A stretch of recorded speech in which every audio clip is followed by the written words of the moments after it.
Hello friends, welcome to Ojas academy. Friends, कल की class में हमने पढ़ा था आंग्ल सिख युद्ध और देखा था कि किन दो युद्धों के माध्यम से पूरी तरीके से सिख राज्य या पंजाब राज्य को ब्रिटिश साम्राज्यवादी नीतियों के तहत उनमें आपस में मिला लिया जाता है और ब्रिटिश साम्राज्य का विस्तार किया जाता है। मात्र 10 वर्षों में रणजीत सिंह की मृत्यु के बाद पूरे पंजाब राज्य को ब्रिटिश साम्राज्य में मिलाया जाता है। आज की क्लास में हम छोटे छोटे 2-3 युद्ध हैं जिनके माध्यम से ब्रिटिश साम्राज्य द्वारा अपनी सीमाएं निर्धारित की जाती हैं और उनको जीता जाता है। इसी संदर्भ में हम आंग्ल नेपाल युद्ध, आंग्ल बर्मा युद्ध और आंग्ल अफगान युद्ध की बात करेंगे। तो दोस्तों, आज सबसे पहले हम स्टार्ट करते हैं आंग्ल नेपाल युद्ध। तो आंग्ल नेपाल युद्ध के बारे में थोड़ा सा हम जानते हैं। सबसे पहले आंग्ल नेपाल युद्ध पर 1762 ईस्वी में बंगाल के नवाब मीर कासिम द्वारा इस पर चढ़ाई की गई थी, लेकिन वह असफल रहे थे। बाद में जाकर ब्रिटिशों द्वारा भी इन पर चढ़ाई की गई, लेकिन ये असफल रहे और आगे चलकर नेपाल इतना धीरे धीरे वो भी साम्राज्यवादी नीति के तहत या अपना क्षेत्र विस्तार करने के लिए आगे बढ़ रहा था। लेकिन इनके अगर हम मैप देखें तो आप देखेंगे कि ये अगर मान लो कि ये आपका नेपाल है तो उत्तर में चाइना था। ये चाइना के क्षेत्रों में ये विस्तार कर नहीं सकते थे। इस वजह से इन्होंने दक्षिण की तरफ अपना विस्तारवादी नीतियां अपनाई और दक्षिण की तरफ विस्तार करते हुए इन्होंने सबसे पहले गोरखपुर को जीत लिया। किसको जीत लिया दोस्तों? गोरखपुर को जीत लिया।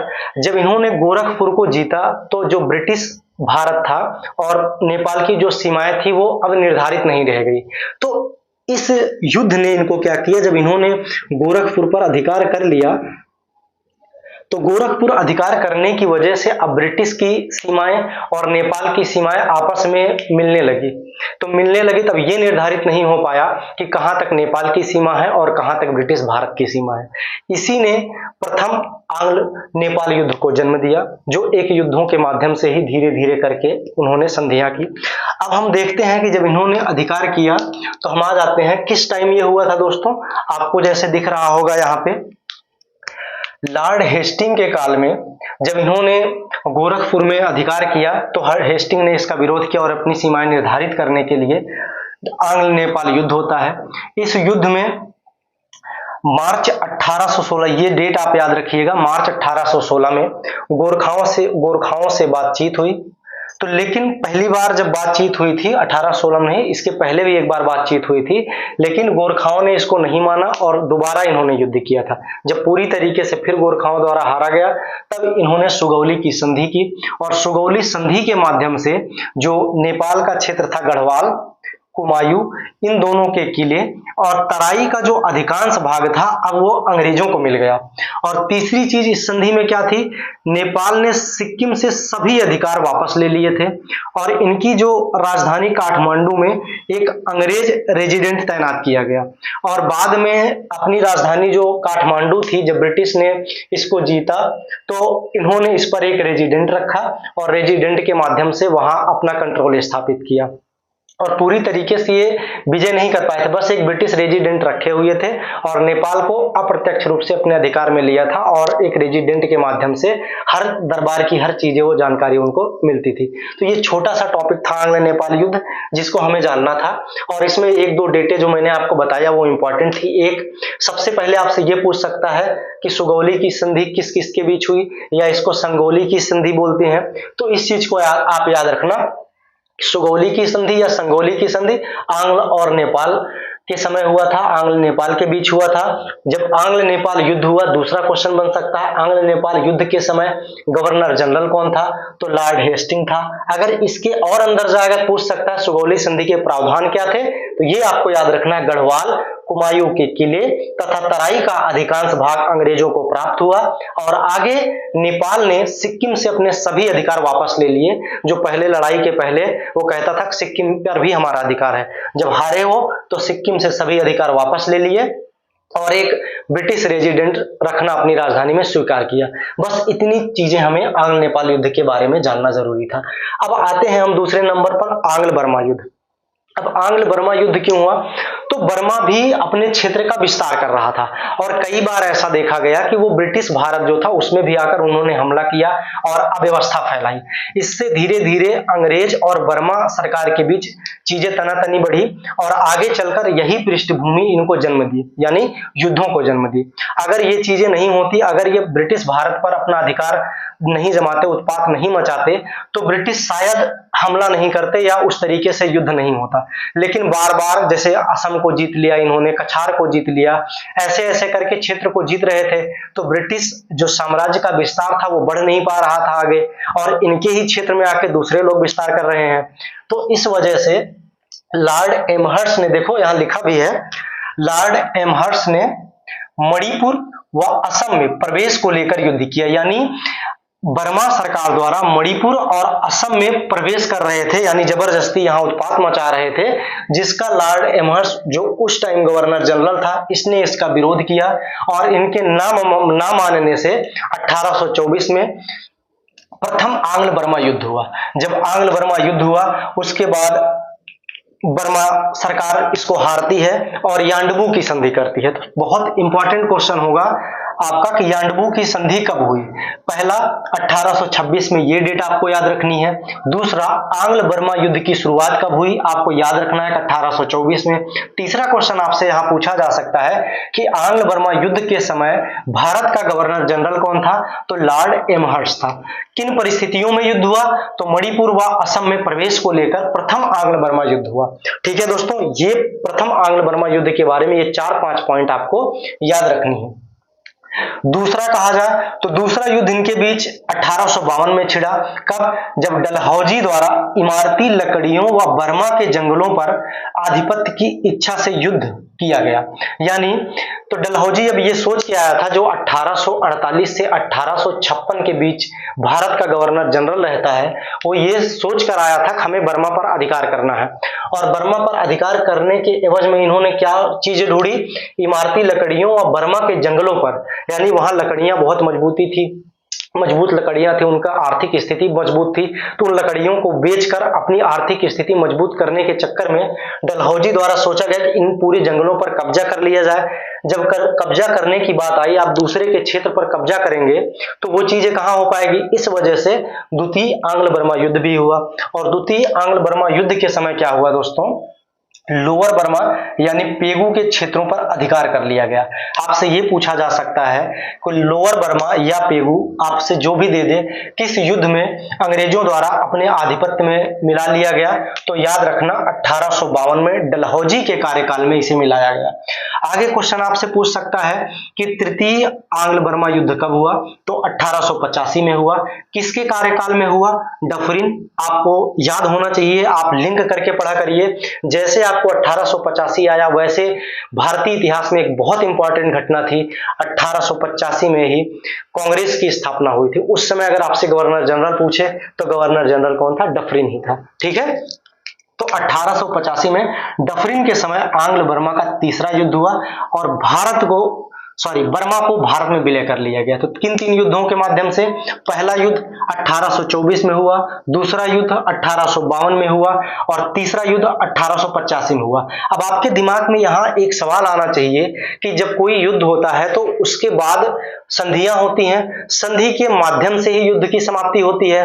जब दूसरे युद्ध में ना पूरी तरीके से बर्मा का विलय किया गया है, ना ही ऐसी कोई परिस्थिति बनी है, तो यहाँ पे कोई संधि है नहीं, आप पढ़ा नहीं रहे हो, तो यहाँ पे कोई संधि हुई नहीं। अब आपके दिमाग में जा रहा होगा ऐसी क्या बात होगी, बिना संधि के ही युद्ध समाप्त हो गया। तो इस वजह से बिना संधि के युद्ध समाप्त हो गया। क्यों, क्योंकि जब डलहौजी द्वारा लोअर बर्मा यानी पेगू पर अधिकार कर लिया गया, तो डलहौजी द्वारा स्वयं अब आगे बढ़ने की मंशा को नकार दिया गया कि उन्होंने स्वयं कहा कि अब हम आगे नहीं बढ़ेंगे। जब वो आगे बढ़ने की मंशा अपनी खत्म कर ली, तो यहीं से द्वितीय आंग्ल बर्मा युद्ध समाप्त हो गया। अगर यहीं पे ये आगे बढ़ते और जीतने का प्रयास करते, तब जो है बर्मा सरकार द्वारा या अंग्रेजों द्वारा पहल की जाती कि हम एक संधि के माध्यम से एक दूसरे के क्षेत्र को संरक्षित करेंगे। करेंगे, लेकिन इन्होंने स्वयं निर्णय लिया कि हम अब इसके आगे नहीं बढ़ेंगे। और बाद में 1885 में डफरिन के समय, तीसरे आंग्ल बर्मा युद्ध के समय, इनको पूरी तरीके से बर्मा को ब्रिटिश साम्राज्य में मिला दिया जाता है। इस प्रकार से बर्मा को भी ब्रिटिश साम्राज्य में मिलाया जाता है। अब तीसरा हम आते हैं आंग्ल अफगान युद्ध। आंग्ल अफगान युद्ध की बात की जाए तो जो ब्रिटिश भारत था उसकी पश्चिमोत्तर जो सीमा थी फ्रेंड्स, तो वो अनिर्धारित थी और उनको ऐसा लग रहा था कि कहीं रसिया इस रास्ते से होकर यानी अफगानिस्तान के रास्ते से होकर भारत पर चढ़ाई ना कर दे। इस वजह से ब्रिटिश द्वारा सोचा गया कि एक बफर स्टेट बनाया जाए और इसको संरक्षित किया जाए, और यहां से जब ऊपर से जब रसिया यहां आए अफगानिस्तान के रास्ते तो यहीं उसको रोकना पड़े, इसके अंदर ना घुस पाए। तो इस वजह से उन्होंने अफगान से अपने रिश्ते अच्छे करने की बात की और ऐसा देखा गया कि प्रथम आंग्ल अफगान युद्ध में ब्रिटिश बुरी तरीके से पराजित हुए और धीरे धीरे आगे जब युद्ध के माध्यम से वो एक बफर स्टेट के रूप में अफगानिस्तान को संरक्षित करते हैं और अपनी सीमाओं की रक्षा करते हैं। तो आइए हम इसको देखते हैं। पहला आंग्ल अफगान युद्ध आपसे पूछा जा सकता है कब से कब हुआ? 1839 से 1842 के बीच में। उस समय गवर्नर जनरल कौन था? तो लॉर्ड ऑकलैंड था। दूसरा अगर आपसे कहा जाए तो आपसे 1842 से 1878 तक अफगानिस्तान के प्रति हस्तक्षेप की नीति अपनाई गई। इसका मतलब ये हुआ कि जब इनका पहले युद्ध में बुरी तरीके से ये पराजित हुए और लॉर्ड ऑकलैंड की बहुत बेइज्जती हुई, अफगान जो संघर्ष हुआ उसमें बुरी तरीके से वहां से भागना पड़ा अफगानिस्तान से इनको बहुत बुरी तरीके से, और उसके बाद ऐसा निर्णय लिया गया कि अभी हम इसको छोड़ देते हैं। 1842 से 1878 तक अफगानिस्तान के प्रति हस्तक्षेप मतलब जैसे आपको रहना है उसमें आपको कुछ नहीं किया जाएगा, बस हमें उतनी तरीके से संरक्षण मिलना चाहिए जैसा हम चाहते हैं, आप में हस्तक्षेप नहीं किया जाएगा। तो आपसे पूछा जा सकता है कि अफगानिस्तान के प्रति हस्तक्षेप की नीति जो अपनाई गई थी कितने से कितने के बीच अपनाई गई थी? तो 1842 से 1878 तक। अब आप आते हैं हम दूसरे आंग्ल अफगान युद्ध। दूसरा आंग्ल अफगान युद्ध कब से कब के बीच हुआ? 1878 से 1880 के बीच में हुआ। इस समय गवर्नर जनरल कौन था? लिटन। अब आप एक चीज और ध्यान रखना, 1858 के बाद गवर्नर जनरल जो पद होता था उसकी जगह अब वायसराय कहा जाने लगा। इस वजह से दूसरा आंग्ल अफगान युद्ध के समय वायसराय कौन था? तो लिटन था। ठीक है दोस्तों, तो लिटन था। लिटन की अग्रगामी नीति के कारण ब्रिटिश रेजिडेंट की नियुक्ति हुई। अब दूसरा आंग्ल अफगान युद्ध क्यों हुआ? तो लिटन जब गवर्नर जनरल वायसराय बनकर भारत में आया तो इसकी एक अग्रगामी नीति थी और इसने पूरी तरीके से सोचा कि हम अफगान को अपने क्षेत्र में मिलाएंगे और अफगान को एक बफर स्टेट के रूप में रखेंगे जिससे पश्चिमोत्तर भारत से आने वाली शक्तियों को काउंटर किया जा सके या उनको रोका जा सके। इस वजह से लिटन की जो अग्रगामी नीति थी उसके कारण से दूसरा आंग्ल अफगान युद्ध हुआ। कब से कब हुआ? 1878 से 1880 के बीच। और जब ये युद्ध हुआ बाद में ब्रिटिश रेजिडेंट की वहां नियुक्ति की गई। जब ब्रिटिश रेजिडेंट की वहां नियुक्ति की गई तो वहां जो पठान लोग थे इसका विरोध किए। एक सरकार से तो इन्होंने कर लिया लेकिन जो पठान लोग थे इसका विरोध किया और इस चीज को उन्होंने मानने से इनकार कर दिया। जब इस चीज को उन्होंने मानने से इनकार कर दिया तो वहां आपस में ही लड़ाइयां होने लगी, अनियंत्रित स्थिति हो गई। जब अनियंत्रित स्थिति हो गई तो इन्होंने क्या किया? अफगानिस्तान को एक बफर स्टेट के रूप में स्वीकार किया कि बोला आपके ऊपर हम हस्तक्षेप नहीं करेंगे, आप स्वतंत्र रहोगे, लेकिन अगर आपके रास्ते हमारे पे कोई हमला करने आए तो आप ऐसा नहीं करोगे। तो ब्रिटिश की जो मंशा थी वो पूरी हुई।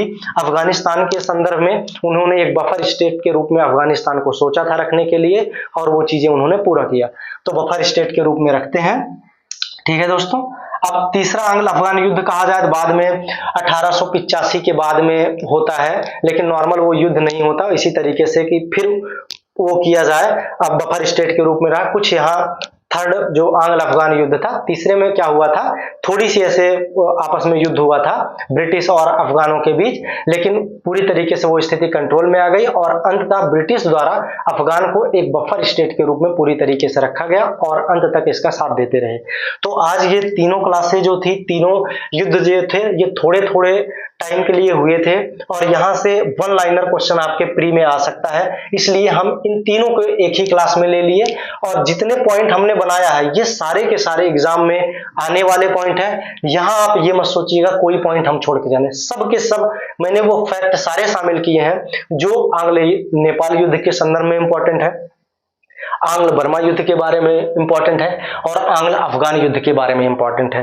और मेंस में अगर कहा जाए तो आंग्ल अफगान युद्ध के बारे में मेंस में भी पूछा जा सकता है। वहां जब हम करेंगे तो यहाँ कम से कम 1.5 से 2 घंटे की क्लास केवल आंग्ल अफगान युद्ध के संदर्भ में रहेगा, लेकिन यहाँ जो प्री में पूछता है बस इतने से आपका काम हो जाएगा। पहले में गवर्नर जनरल कौन था, दूसरे में वायसराय कौन था, कब से कब तक हुआ, क्या हुआ इस युद्ध में, यही सारी चीजें पूछी जाती हैं। तो वो सारी चीजें फ्रेंड्स हमने डिस्कस कर ली है। तो दोस्तों आज की क्लास हमारी आपको कैसी लगी कमेंट सेक्शन में जरूर बताइएगा। यदि हमारी क्लास आपको अच्छी लगी तो लाइक, शेयर और सब्सक्राइब जरूर करिएगा। धन्यवाद दोस्तों।